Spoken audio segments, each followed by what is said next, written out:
Wah, itu yang paling mengerikan, Bapak. Kamu tahu firman? Kenapa kamu langgar? Orang ditampi. Benar. Bukan cuma jemaat, tapi hamba Tuhan juga ditampi. Yes. Saya sadar. Dari kesadaran itu saya menangis, saya bertobat. Saya minta ampun sama Tuhan. Shalom, jemaat yang terkasih di dalam Tuhan. Saya berharap semua dalam keadaan baik hari ini, sehat selalu, dan sukacita di dalam Yesus Kristus. Nah, saudara, sebelum kita masuk di dalam tema pembahasan kita hari ini, bagi yang belum subscribe, silakan subscribe dan tekan tombol lonceng agar supaya saudara dapat notifikasi setiap kali kami mengupload video-video baru. Nah, tema pembahasan kita hari ini sedikit berbeda, ya. Saya kedatangan seorang rekan, saudara saya, seorang hamba Tuhan. Hamba Tuhan ini tinggal di Denpasar, Bali. Ya. Beliau melayani sebagai gembala sudah 20 tahunan kira-kira ya. Jadi ini seorang pemimpin jemaat. Ya, dan kita akan bicara tentang bagaimana keadaan kekristenan kita hari-hari ini. Ya, namun sebelum kita masuk, mari kita semua masuk di dalam doa. Bapa, di dalam nama Yesus Kristus, Engkau yang berkuasa atas setiap kehidupan kami bersyukur kalau hari ini pun kami masih punya waktu, kami punya nafas untuk kembali berbicara, bergelut dengan kebenaran firman Tuhan. Yang kami tahu kebenaran ini merupakan kebutuhan bagi setiap umat-Mu, khususnya di hari-hari ini. Kami rindu Tuhan, apa yang kami dengar lewat telinga kami, masuk di hati kami, menguasai kehidupan kami, dan membuat kami semakin hari semakin dewasa di dalam pengertian kebenaran firman Tuhan. Terima kasih Bapa, di dalam nama Yesus kami ucap syukur atas hari ini. Haleluya. Amin. Nah, saudara, sambung kembali. Mengapa saya angkat kisah ini, pembicaraan kita hari ini? Karena mengingat pengajaran seseorang kepada seseorang yang lain. Kalau pengajaran itu salah atau melenceng, maka akan menciptakan manusia-manusia yang juga melenceng. Jadi kalau pengajaran itu ada di dalam gereja, bicara tentang rohani, maka apa yang disampaikan itu menyimpang, maka terbentuklah para jemaat yang menyimpang hidupnya. Dan kita akan bicara hal cawut mawut di dalam kehidupan orang-orang Kristen hari-hari ini. Ya. Namun sebelumnya saya menyambut saudara saya ini, Pastor Wimpi Haryanto. Ya. Silakan menyampaikan perkenalan Pak Wim. Shalom, Bapak Ibu Saudara yang dikasih Tuhan, berjumpa kembali kita di dalam acara yang sangat menarik siang hari ini bersama Pak Yusman Swardana. Perkenalkan, nama saya Wim Kuswantoro. Saya seorang gembala sidang dari GBI Swiss di Denpasar, Bali. GBI Swiss bukan cabang Switzerland, tetapi hanya sebuah singkatan, sekitar wilayah Sesetan dan Zoom. Jadi Bapak Ibu kalau ke Bali bisa mampir di tempat kami. Saya punya 1 istri, 2 orang anak. Yang pertama sudah menikah dan sedang hamil bulan yang ke-6. Sebentar lagi saya jadi opah. Usia tidak muda, 63 tahun ini. Dan yang paling penting adalah sehat dan tetap semangat melayani Tuhan. Luar biasa, saya kembalikan Pak. Jadi kita ini di level baby boomer ya. Nah, baby boomer ini setelah kita memperhatikan pergerakan kekristenan hari ini ya. Bukan hanya melihat di sekitar baby boomer, tapi sampai ke bawah kita lihat ya, sesuatu yang saya pikir harus diperhatikan ini. Nah, kebetulan saya punya sahabat ini, kita mau bincang-bincang perkara ini ya. Beliau ini sekali lagi adalah gembala Swiss, tapi jangan cari di Eropa ya. Swissnya ada di Denpasar, Bali. Oke. Nah, Pastor Wimpi, ini kan banyak umat Tuhan ya, banyak sekali di dalam gereja. Mereka ini berpikir begini loh, asal aku itu rajin ke gereja, ya, asal aku rajin memberikan persembahan, bahkan rajin memberikan persepuluhan, bukankah itu sebuah kewajiban yang aku sudah selesai? beres sebagai orang Kristen. Mau harus apa lagi? Kan saya bukan pendeta. Saya bukan pelayan Tuhan, saya kan jemaat. Jadi sekali lagi, kalau aku rajin ke gereja tidak pernah absen. Saya persembahan tidak pernah mencuri persembahan. Saya perpuluhan, setiap perpuluhan. Kan beres. Ya. Dan pastilah Tuhan berkati. Ya. Gimana Pak keadaan jiwa-jiwa yang ini banyak loh berpikir seperti ini ya. Ya. Nah, ini tantangan gereja sebetulnya. Terutama di saat-saat pandemi saat ini. Ya. Kita mesti tahu begini. Kekristenan ini bukan hanya sekedar agama, ritual, seremonial, tetapi sebuah perubahan hidup. Ya. Atau gaya hidup. Tuhan datang ke dalam dunia untuk menjadi manusia, untuk membebaskan kita dari segala dosa dan kejahatan. Melalui kasih karunia dan anugerah Dia diberikan iman, firman, dan Roh Kudus. Supaya kita bisa mengalami satu kelahiran baru. Nah, kenapa ada banyak jemaat atau mungkin juga hamba Tuhan yang merasa bahwa kalau dia sudah beribadah setiap hari Minggu, memberikan persembahan ini dan itu, dia merasa sudah selesai dengan kewajibannya. Ya. Nah, ketika kekristenan menjadi sebuah agama, maka itu tidak salah. Tetapi masalahnya kekristenan bukan bertujuan untuk seperti itu. Dia merubah gaya hidup kita. Ingat pesan Tuhan sebelum Dia naik ke surga di dalam Matius 28 ya. Jadikan semua bangsa muridku dan ajarlah mereka melakukan segala sesuatu yang kuperintahkan. Berarti tidak cukup hanya melakukan kewajiban kita hari Minggu memberikan persembahan ini dan itu. Tetapi kita tetapi harus melakukan apa yang Tuhan perintahkan, apa yang Tuhan kehendaki. Maka ini yang disebut indahnya kekristenan. Bagaimana dari mulanya kita hidup dalam kegelapan, kita bisa menjabat hidup di dalam terangnya yang ajaib. Jadi yang terjadi sesungguhnya hari ini itu berarti mereka itu berada di dalam kerangka beragama saja. Yes. Ya, yang hanya melakukan aktivitas-aktivitas agama. Ya agamawi lah. Yeah. Ya. Hanya merasa kalau ritual itu sudah dikerjakan, dia selesai sebagai orang Kristen. Itu kan ya? Ya. Nah inilah. Ini yang mesti diluruskan, Pak. Ya, kita mesti luruskan ini ya. Bahwa kekristenan itu kalau mau jujur, kita tidak bicara sebagai agama. Ya. Makanya itu banyak orang salah. Kalau bukan pendeta, bukan pelayan Tuhan di mimbar, merasa itu bukan bagian saya. Gitu loh. Bagian saya mah duduk, datang, mendengarkan, ngasih persembahan, pulang. Ya. Makanya jangan heran kalau tidak ada kemajuan dalam pribadi-pribadi orang Kristen. Betul Pak Bim ya, begitu ya? Ya, kebanyakan itulah. Ini kan masalah saudara ya. Apalagi ditambahi Pak Bim ini.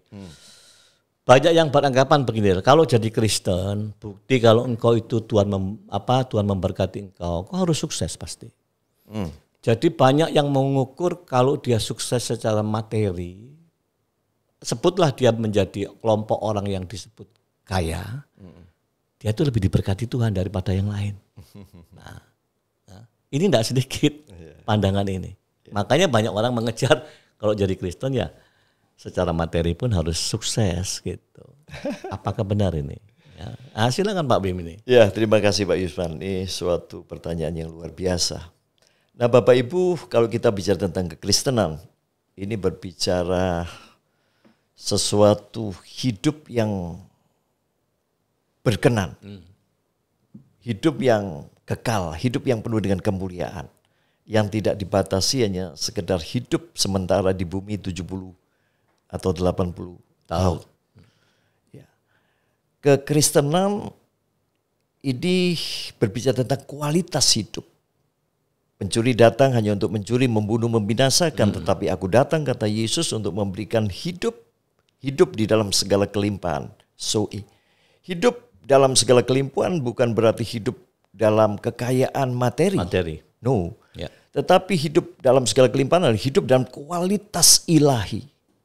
Kita memiliki pikiran, perasaan, sikap, tingkah laku, tindak tanduk, dan perbuatan yang selaras dengan Kristus. sebagaimana manusia ilahi itu diciptakan oleh Allah. Jadi kalau kita menganggap bahwa kesuksesan secara materi adalah berkat daripada Tuhan, terlalu sempit kalau kita berpikir demikian. Karena bagi orang yang tidak percaya kepada Yesus Kristus pun, kalau dia bisa bekerja dengan keras, berjuang, memanfaatkan setiap situasi dan keadaan. Banyak yang kaya. Banyak yang kaya, bahkan lebih kaya dari kita. Karena saya juga berpikir orang-orang kaya di dunia yang tidak lewat Kristen juga banyak. Ya. Ya, yang sukses luar biasa secara materi. Betul. Makanya kalau dipersempit bahwa orang Kristen harus kaya, menurut saya ini sebuah kesalahan yang tidak boleh diteruskan. Yes, Ya. betul. Akhirnya apa nanti? Ambisinya itu fokus kehidupannya menjadi Kristen adalah untuk mencari materi. Iya. Betul kan? Nah, memang saya cari sih, Yesus juga tidak ngajarkan begitu sama murid-muridnya. Yes, that's right. Ya, nggak ngajar itu. Betul. Tetapi di zaman ini kan banyak. Kalau merasa aku belum berhasil menumpuk harta kekayaan, seolah-olah aku belum sukses ini di mata Tuhan. Tuhan nggak memberkati saya ini gitu loh. Iya. Ya, ini kan menjadi beban sendiri gitu. Nah, Jujur ya, tidak ada seorang pun yang tidak butuh yang namanya duit. iya, Segala sesuatu memerlukan itu. Tetapi itu bukan tujuan utama. Nah, kalau kita mengerti ketika para murid ingin mengikuti Yesus, Yesus tidak pernah menjanjikan fasilitas, baik secara kekayaan, kedudukan, atau politik. No. iya betul. Dia katakan serigala mempunyai liang, burung mempunyai sarang, tetapi anak manusia tidak ada tempat untuk meletakkan kepalanya. Sejak semula ketika para murid dan banyak orang mulai mengikuti Yesus, Yesus tidak pernah menjanjikan kekayaan secara materi. Tidak ada urusannya dengan materi. Bahkan ketika ada beberapa orang yang minta tolong kepada Yesus untuk membagikan warisan, aku gak ada urusan dari itu. Bahkan dia katakan hati-hati dengan ketamakan dan keserakahan. Sekalipun orang itu berlimpah-limpah hartanya, hidupnya tidaklah tergantung dari kekayaannya. Ingat, orang kaya yang bodoh. Apa gunanya semua itu? Jadi Yesus datang sebetulnya untuk membentuk karakter kita. Iya. Sehingga kita bisa menjadi seperti Kristus. Kita lihat hidup Kristus. Gitu. Dia memerlukan, dia bayar pajak dan segala macam. Tapi dia tidak pernah bergantung sepenuhnya atau itu menjadi tujuan utama. Atau itu menjadi tanda utama kita diberkati. Tetapi ketaatan kita. Karakter kita. Saya pernah khotbah Pak Yusman. Berkat secara materi itu berkat yang paling rendah nilainya. Dan sebenarnya pandemi ini telah menyadarkan kita semua. Dulu orang-orang kaya yang sangat kaya mungkin punya jet pribadi, sakit sedikit ke Singapura. Tapi selama pandemi ini mereka sadar bahwa kekayaan tidak bisa berbuat banyak dan mereka harus lewat. Artinya tidak bisa lagi bersadar itu kan. Tidak bisa bersadar. Maka kita bersyukur dengan pandemi ini. Kita semua digoncang Pak Yusman. Gereja pun digoncang supaya kembali kepada basic. Kepada rancangan semua. Jadi Pak Wim setuju ya bahwa proses yang terjadi di era pandemi ya, yang masih belum bisa orang katakan berhenti hari ini. Betul. Berarti ini kan proses penampian ya. Setuju. Orang ditampi. Benar. Bukan cuma jemaat, tapi hamba Tuhan juga ditampi. Yes. Organisasi gereja juga ditampi. Yes. Nah, ini saudara yang kita perlu was-was. Ya. Jadi kalau Tuhan mengizinkan pandemi, tentu punya maksud. Amin. Maksud baik. Yes. Tinggal siapa yang di dalam organisasi itu yang mau hidup murni, hidup benar di dalam Tuhan. Melewati ini semua. Ya terima kasih Pak Wim, ini ulasannya ya. Nah sekarang kita masuk lebih dalam lagi.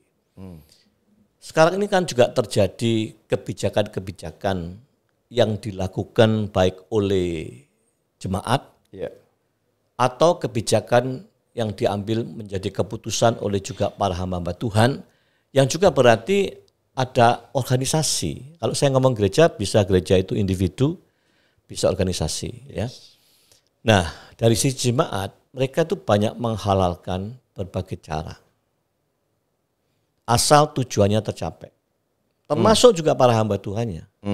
Menghalalkan aja, asal tujuannya tercapai. Wow. Ya. Nah, kasus apa ini? Sekali lagi ini bicara keluarga. Compang-campingnya keadaan keluarga. Keluarga Kristen yang sampai terpecah belah, sampai akhirnya berani memutuskan perceraian. Ya, dan ini juga diketahui oleh gereja yang bersangkutan dan hamba Tuhan yang bersangkutan. Lalu dalam perjalanan hidupnya, ini bukan umat Tuhan yang tidak ngerti firman, mereka tahu firman. Lalu perjalanan berikutnya ini masing-masing memutuskan untuk menikah lagi dengan pasangan-pasangan yang baru. Ya. Lalu muncullah persoalan ini. Nah, persoalan ini dibawalah ke gereja. Di luar sana ada pertanyaan, ada pernyataan. Bukankah gereja ini kan harus memberikan jalan keluar, Pak Yusman? Harus ngasih solusi. Saya jawab, ya. Tapi jenis solusi apa? Gitu. Jenis solusi kan banyak. Apa? Nah, ya yang saya maksud ini tidak sedikit. Mereka ini membuat kebijakan begini. Yang seharusnya tidak boleh nih, tidak boleh dilakukan. Tapi mereka beralasan, jawablah. Daripada mereka berzina, Pak Yusman, lebih baik kita sahkan menjadi suami istri yang baru. Saya berpikir landasannya apa gitu loh. Ya. Terus alasan yang lain, kalau mereka dilarang, mereka tidak akan ibadah lagi loh tempat kita loh. Nah, jadi pikiran saya ini persoalan yang dipaksakan kepada gereja untuk memutusi sepihak tapi. Artinya apa? Berkompromilah engkau gereja, gitu loh. Ya, sahkan ini. Dan saya melihat sendiri kan ini tidak sedikit, banyak gitu loh Pak Wimpi. Dan kebetulan kan saya ini juga ketemu dengan Pak Wim ini sebagai gembala 20 tahun, jadi punya pengalaman saudara ya. Harusnya apa nih sikap hamba Tuhan? Memang harus dimulai dari sikap jemaat ini. Ini kan jemaat yang memaksakan diri. Sehingga gereja merasa terpepet. Sehingga mau enggak mau gini loh, engkau harus mengiyakan gitu. Kalau enggak kau rugi kau. Gitu. Nah, saudara, ini bagaimana Pak Bim? Sikap yang benar ya, bukan yang sikap menyenangkan. Begini Pak Yusman, gereja dipanggil untuk menjadi terang dan garam dunia. Gereja dipanggil untuk menyatakan kebenaran ilahi, kebenaran yang absolut. Dan di dalam kebenaran tidak ada kompromi. Ketika gereja kompromi, maka gereja itu menjadi duniawi. Ya. Keluar dari tujuan semula. Karena itu saya percaya kita bersyukur buat pandemi sekali lagi. Selama 2 tahun dan ini memasuki tahun ketiga. Ya. Karena ada gereja yang maaf kata ya. Kita semua mesti koreksi karena saya sendiri bagian dari gereja. Harus introspeksi diri. Ini kasih Tuhan pandemi ini buat kita. Supaya kita kembali kepada misi, visi, tujuan daripada gereja. Ya. Kita tidak bisa kompromi dengan dosa. Terang itu tidak bisa bersatu dengan kegelapan. Tidak bisa berdampingan. Nah kalau kita bicara tentang perceraian. Tuhan itu membenci perceraian udah jelas dalam Maleakhi. Ya. Jadi waktu cerai sikap itu kan sudah salah ya. Tidak Tuhan, boleh. Sudah gak senang Tuhan kan? Sudah, salah. Iya. Terus ini kan mau dilanjut lagi kawin dengan pasangan baru. Kan kesalahan kedua gitu. Itu perzinahan. Iya, jelas. Nah, kita mesti tegas sebagai gereja. Saya di dalam proses penggembalaan ada juga beberapa kasus seperti ini. Tapi saya katakan tegas, no. Dulu kalian suami istri datang kepada hamba Tuhan. Diberkati di gereja. Dan mengucapkan janji nikah yang bisa disebut juga nasar kepada Tuhan. Bahwa hanya kematian yang dapat memisahkan. Lalu setelah kita mengalami banyak proses konflik dalam rumah tangga, lalu kita melupakan janji itu. Ya. Wah, maaf, saya nggak bisa. Nah, ini penting ya di dalam konseling pranikah itu penting untuk ditekankan di sini. Apa sih sesungguhnya makna sebuah pernikahan? Kalau Paulus kan jelas dalam kitab Efesus pasal 5. pernikahan antara suami dan istri itu gambaran Kristus dengan jemaatnya. Bisa nggak diceraikan? Nggak bisa. Ya.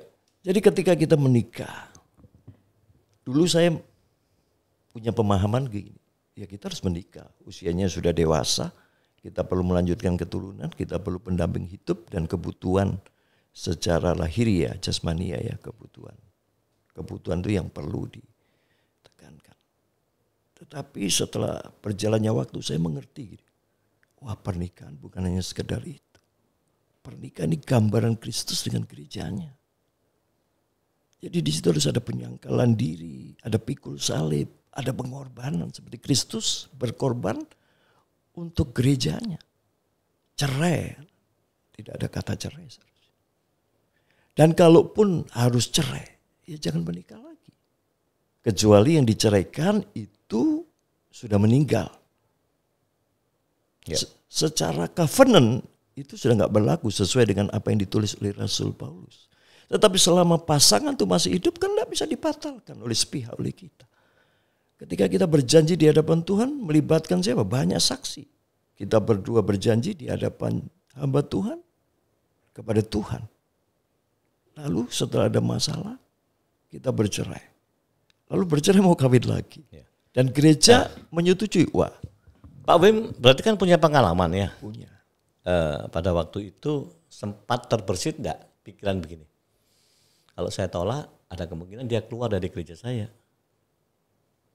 Sempat terbersit enggak? Oh iya. Gini Pak Yusman. Saya lebih takut kepada Tuhan daripada yang lain. Saya punya 2 kasus.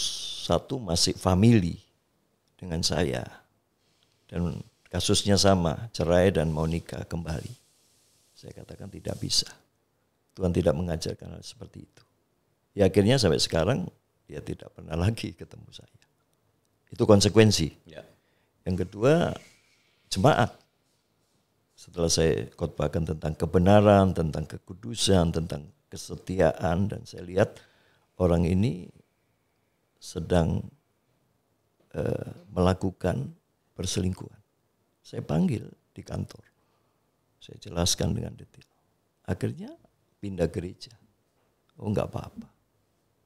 Enggak apa-apa. Kebenaran tetap kebenaran. Ya. Apapun konsekuensinya. Karena gini, sebagai hamba Tuhan kan kita harus mempertanggungjawabkan kepada Tuhan pada akhirnya. Wah itu yang paling mengerikan Bapak. Kamu tahu firman? Kenapa kamu langgar? Speechless. Ya. Saya takut. Berapa sih kita masih diberikan kesempatan untuk melayani Tuhan? Maka kita harus benar-benar tulus melayani. Sepahit apapun kebenaran itu harus disampaikan. Ya. Kita nggak bisa menyiasati. Yang sempat saya tidak berpikir, benar. predikat gembala. Di balik kata gembala itu kan dia punya tanggung jawab besar gitu loh. Yes, Ya. betul. Dia itu dilihat oleh semua orang. Iya. Kalau perilakunya menyimpang, berarti bagi jemaatnya, oh itu benar, ya. Jemaat yang bodoh kan banyak, lebih banyak yang bodoh dari pintar gitu loh, ya. Daripada yang cerdik, lebih banyak yang nggak cerdik. Kadang-kadang pernyataan keputusan gembala itu dianggap sebuah kebenaran. Ya saya berpikir kalau itu dilegalkan, ya. Terus peran gereja mau jadi apa gitu loh. Ya. Gitu. Makanya saya bilang, memang sama-sama memberitakan Kristus, tapi kalau isinya itu Kristus yang lain. Yes. Injilnya memang pakai Alkitab, tapi yang diajarkan itu lain, ya Alkitab yang lain itu gitu loh. Akhirnya jadi apa? Jadi Kristen yang lain, ya. Yeah. Disitulah saudara saya ingat, makanya Yesus waktu mau datang kembali kedua kali di dunia ini, kan dia berpikir, masih adakah iman di bumi ini?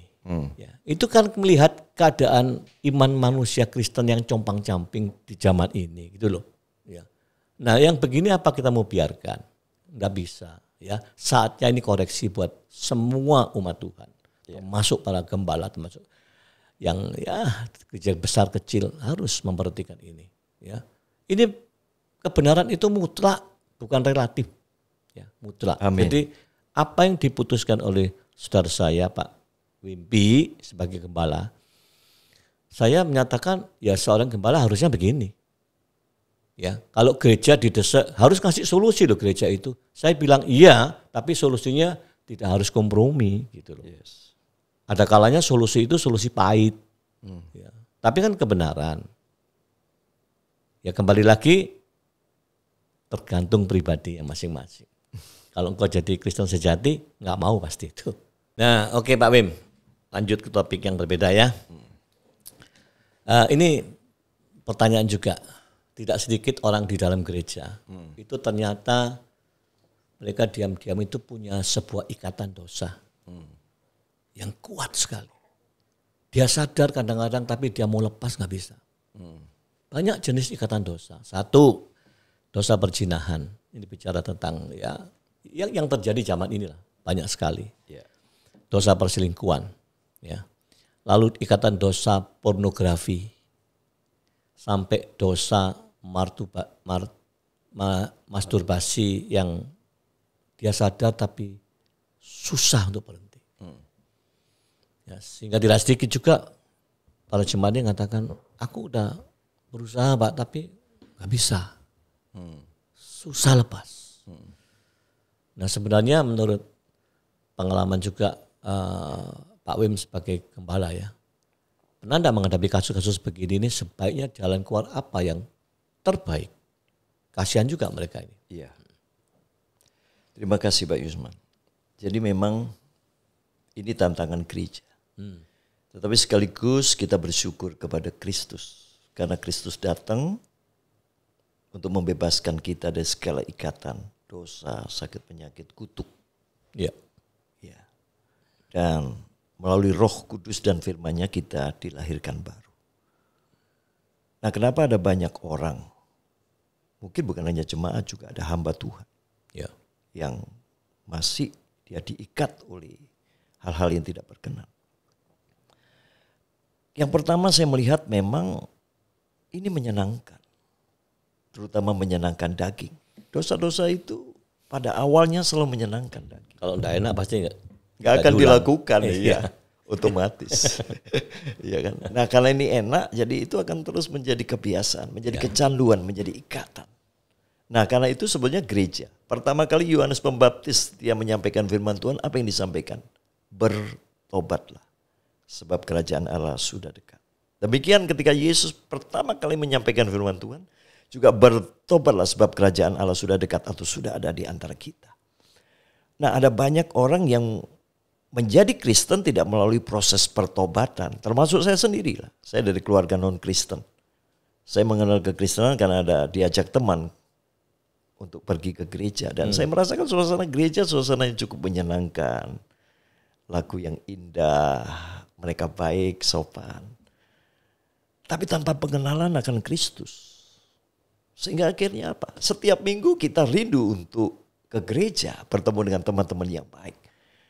Tapi setelah pulang Senin sampai Sabtu, kita hidup dalam dunia kita sendiri. Dalam dosa, ketidakjujuran. Ya. Sampai satu titik sebetulnya. Ketika Roh Kudus menjamah hati kita. Kita sadar betapa kotornya kita, betapa bobroknya kita. Dan agama hanya sebagai kedok. Saya punya pengalaman Pak Yusman. Saya itu merokok mulai SD. Terus sampai jadi Kristen. Mulai SD itu kelas 6, SMP, SMA terus rokok. Dan bagi saya ngerokok enggak dosa. Sampai satu titik ketika saya sudah menikah ini, bayangkan di mulai SD sampai menikah baru bertobat. Ketika saya sudah menikah, saya tinggal di Bali, ada satu titik di mana Roh Kudus itu menjamah hati saya.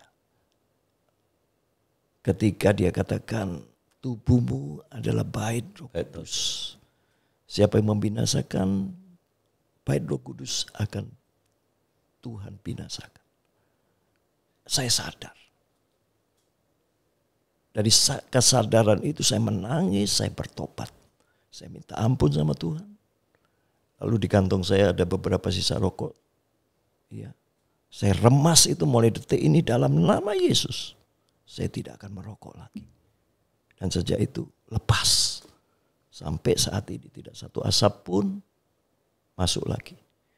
Jadi tanpa metanoia, tanpa pertobatan dan datang di dalam kaki Yesus, sulit untuk kita mengalami satu kelahiran baru. Nah ini yang memang harus diajarkan kepada jemaat, kepada semua orang. Karena kadang-kadang Injil diencerkan. Padahal mengikut Yesus. Contoh syarat nih kan. Tidak ada seorang pun yang dapat mengikut aku. Kecuali dia menyangkal dirinya, memikul salibnya. Dan mengikut aku setiap hari. Kalau engkau mengasihi orang tuamu, istri, suami, anak-anakmu, bahkan nyawamu sendiri, engkau enggak layak jadi muridku. Ya.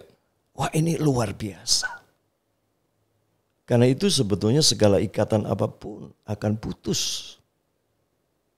Ketika kita sadar berdiri kita bobrok dan kita perlu anugerah daripada Kristus. Melalui Roh Kudus yang di dalam kita. Dan kuasa firman itu, maka kita akan dimampukan. Amin. Dimampukan, saya mengalaminya.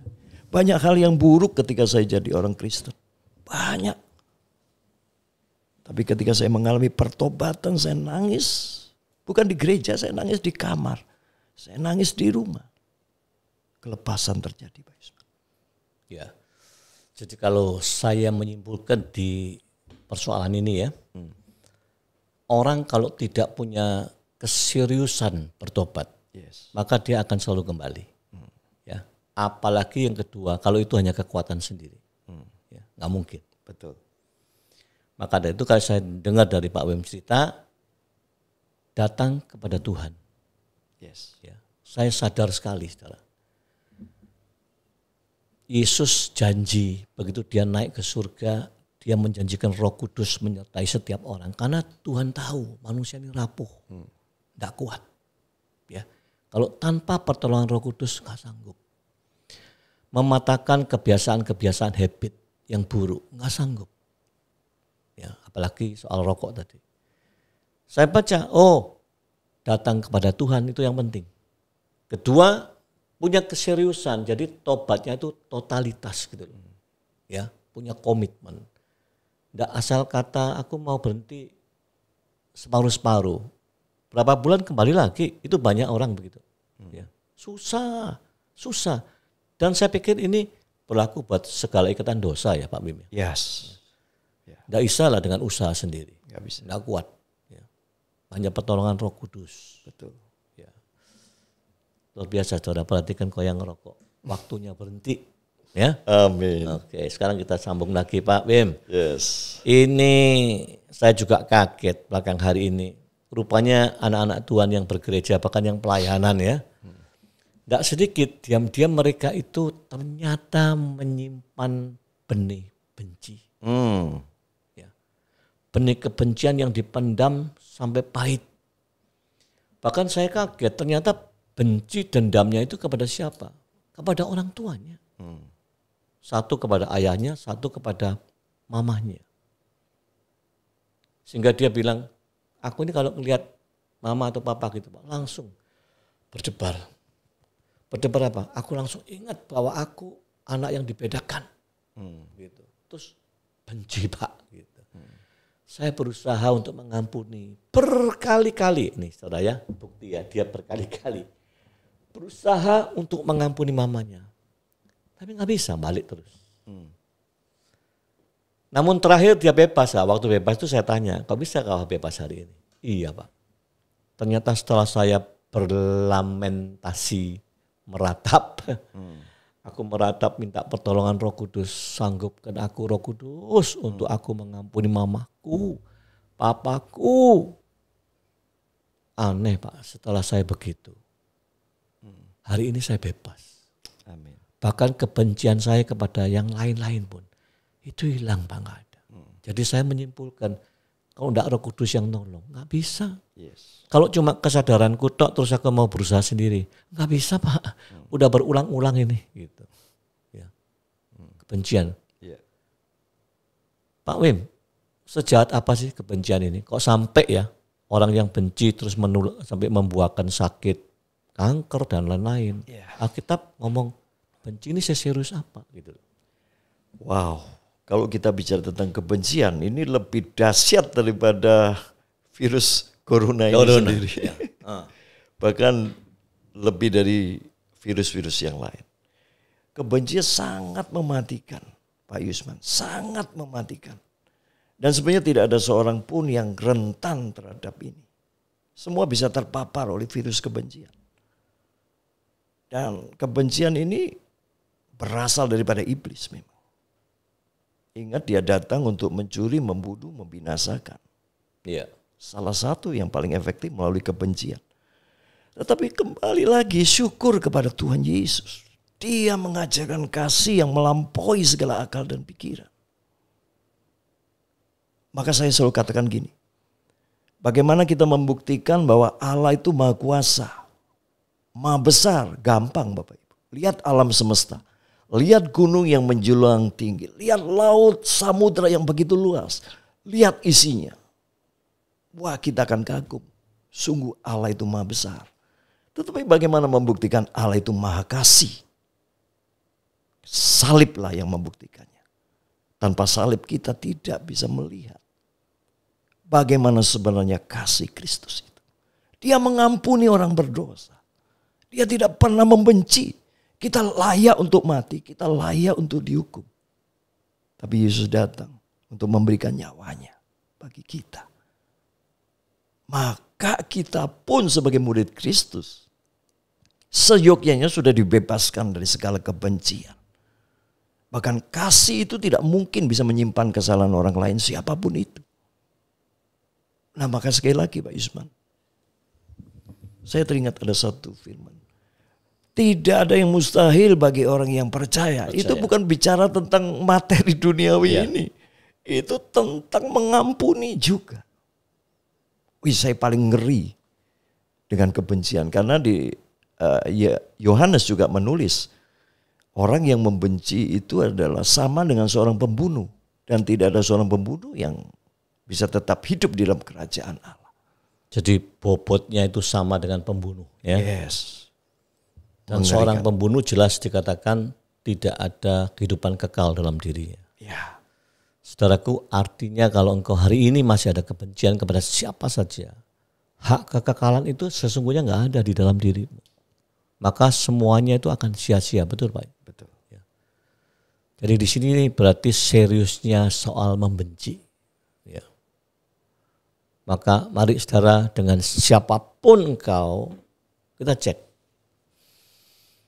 Ada enggak kita ini pernah tidak suka sampai membuahkan benci dan pahit? Ya kalau ada, selesaikan sekarang. Nggak usah nunggu nanti, sekarang. Hambanya sudah ceritakan, bobotnya itu sama dengan seorang pembunuh. Mengerikan. Wah, terima kasih Pak Wim. Oke, sekarang Pak Yusuf. Terakhir Pak Wim. Yes. Ini juga pernyataan beberapa rekan. Pak, ini terjadi loh ya. Orang itu rajin baca Alkitab setiap hari. Maaf, juga orang tua saya ini, ya, baca Alkitab, tidak pernah berhenti. Aku kalah kata anaknya. Tapi Pak, apa yang terjadi? Buahnya tidak ada Pak, tidak ada perubahan hidup. Orang ngomong pancet aja gitu Pak. Terus dia tanya, kalau gitu buat apa Pak tuh baca Alkitab ini? Gimana Pak orang seperti ini? Banyak itu Pak, termasuk hamba-hamba Tuhan, mungkin termasuk saya. Jadi Bapak Ibu, ketika kita hanya sekedar membaca Alkitab sebagai knowledge atau pengetahuan, kita akan bisa menjadi ahli-ahli Taurat dan orang-orang Farisi. Mereka tahu detail tentang Taurat, tentang hukum-hukum Allah, tetapi kehidupannya bertolak belakang. Baca firman harus, merenungkan firman harus. Tetapi harus dengan iman dan kasih untuk mengenal Kristus lebih dalam lagi. Supaya kita bisa hidup berkenan. Ingat firman-Mu adalah pelita bagi kaki, terang bagi jalanku. Kita tidak bisa dibebaskan dari firman Tuhan. Kehidupan kita harus didrive oleh firman Tuhan. Karena itu gereja harus memberitakan firman Tuhan dengan tepat, dengan benar. Supaya jemaat itu belajar dan aplikasinya dalam kehidupan kita sehari-hari. Di dalam rumah tangga, hubungan suami istri, orang tua dan anak, di dalam pekerjaan, bisnis, di sekolah, di segala bidang. Apa yang kita sudah terima, yang sudah diajarkan oleh hamba-hamba Tuhan, itu yang kita mau terapkan gitu. Itu kesuksesan. Kesuksesan sejati ketika kita hidup sesuai dengan kehendak Tuhan. Sekalipun mungkin kita nggak punya materi apapun. Ya. Saya menggarisbawahi tadi ya Pak Wim cerita ya. Memang kalau mau jujur ya, memang Yesus itu tidak menyuruh kita untuk sekedar tahu tentang Yesus. Enggak. Yes. Bahkan setan udah tahu ya. Tahu ya Yesus siapa. Tapi yang Yesus rindukan itu setiap orang percaya itu mengenal Dia. Yes. Ya, jadi masuk lebih dalam. Benar. Mengalami Kristus kan gitu bahasanya ya. Yeah. Nah yang terjadi adalah hari-hari ini bahkan mungkin orang-orang yang sekolah teologi loh. Mereka tuh hanya memperkaya pengetahuan. Tapi sebetulnya banyak tidak mengenal. Iya kan? Yeah. Kenapa? Loh, akhirnya buahnya kelihatannya tidak ada. Praktek hidup. Benar kan? Betul. Kan praktek hidup kita ini, maaf saudara, kita ini seringkali lupa status, lupa title kita. Kita ini disebut Kristen. Like Christ. Yeah. Seperti Kristus. Apanya seperti Kristus? Ya hidup kita seperti Kristus. Karakter kita seperti Kristus.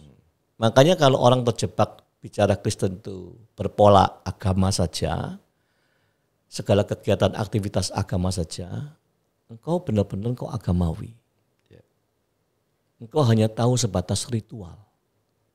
Tapi mengenal Yesus belum tentu. Yang Yesus rindukan, Dia ingin dikenal kita. Mari saudara saatnya, ya saatnya. Supaya kita hidup tidak caut maut. Ya. Nah saya akan menutup dengan satu ayat. 1 Timotius 4 ayat 16. Awasilah dirimu sendiri. Dan awasilah ajaranmu. Bertekunlah dalam semuanya itu karena dengan berbuat demikian engkau akan menyelamatkan dirimu dan semua orang yang mendengarkan engkau. Jadi kalau engkau orang tua, ngomongmu salah ngajar sama anakmu ikut salah. Kalau naik ke atas, kalau gereja menyuarakan yang salah, jemaatnya salah semua. Pendetanya salah ngajar, bawahnya salah semua. Ini yang saya sebut akhirnya apa? Kehidupan kekristenan caut maut. Mengerikan. Yesus menjadi ragu. Sesungguhnya ada enggak iman yang sejati ini? Saya ngeri saudara. Saya bukan merasa kebaikan. Saya percaya juga Pak Wim juga belum sempurna ya. Yes. Tapi kita selalu waspada untuk terus menjaga. Ya. Makanya saya lebih suka menyuarakan tentang ayo kita ini waspada. Kita ini belajar terhadap diri kita nih loh. Ya, hati-hati. Sebab perjalanan masing-masing ke depan enggak tahu, saudara enggak tahu. Ya. Besok enggak tahu. After ini enggak tahu kita. Mengerikan kan? Ya, mari kita waspadai, awasi kita sendiri, terutama sesuatu yang mengajar. Gitu. Pak Wim, terima kasih ya. Sama-sama Pak Yusuf. Atas waktu yang baik ini. Biarlah semua kita belajar mendengar, kalau yang benar ya kita ikuti. Amin. Sebab kebenaran itu sekali lagi absolut, Yes. tidak relatif. Kalau kau tetapkan kebenaran relatif, hidupmu dalam bahaya. Amin. Mari kita berdoa. Bapa, di dalam nama Yesus, sekali lagi kami bersyukur kalau lewat hamba-Mu, Pak Wim, Engkau juga telah memberi pencerahan kepada kami. Kiranya juga semua yang mendengarkan, dimanapun mereka berada, mereka disadarkan kalau mereka salah, biarlah ini waktunya untuk kembali. Jangan sampai kesalahan yang 1 derajat itu terus semakin menyimpang, semakin menjauh dari kebenaran. Tuhan Yesus, ampunilah kami kalau kami pun seringkali tidak sadar bahwa kami mulai menyimpang. Sebab itulah Roh Kudus tegur, ajar kami terus senantiasa. Pada saat kami mulai tidak benar, tarik kami supaya kami masuk kembali jalan yang benar. Dan biarlah kalau kami menyuarakan kebenaran, janganlah mulut bibir kami ini mulut bibir yang penuh tipu daya. mulut bibir yang hanya ingin disenangi orang. Tetapi kami ingin berkaca bahwa mulut bibir kami berkaca kepada kebenaran. Terima kasih Bapa. Sekali lagi Engkau memberkati setiap kami juga jemaat-Mu dimanapun mereka berada di dalam berkat kasih kemurahan Tuhan Yesus. Haleluya. Amin. Amin. Demikian saudara firman Tuhan, renungan kita, diskusi kita dengan Bapak Pendeta Wim dari Denpasar, GBI Swiss. Bukan di Eropa ya, bukan. Sekitar wilayah Sesetan. Ya. Sebentar juga berapa hari Pak Gembala Wim juga akan pulang ke Denpasar, saudara. Ya, kita akan berjumpa kembali minggu depan di dalam tema-tema yang berbeda. God bless you.